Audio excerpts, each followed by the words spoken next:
صحابہ کے ساتھیوں، اپنے کردار میں، اپنے قول میں پختگی پیدا کرو، صحابہ کرام کی اتباع کرو۔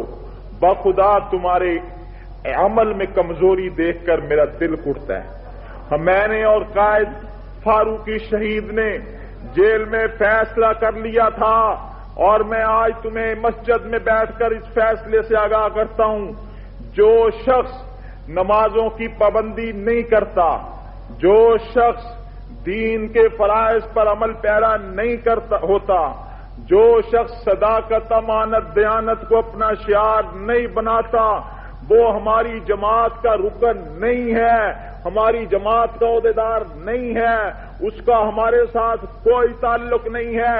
اگر میں کہوں کہ اس کا ہمارے ساتھ تعلق ہے تو روز قیامت مجھے جواب دینا پڑ جائے گا۔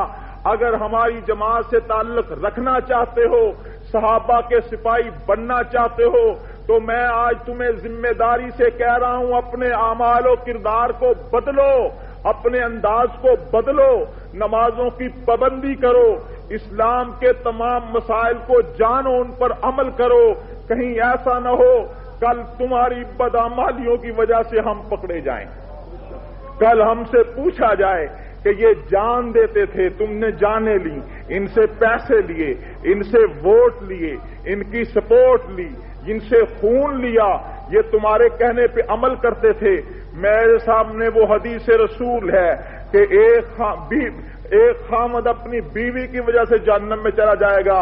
بیوی کہے گی اللہ جب روٹی کے نہیں دیتی تھی تو لڑتا تھا، لیکن جب نماز نہیں پڑھتی تھی کچھ نہیں کہتا تھا۔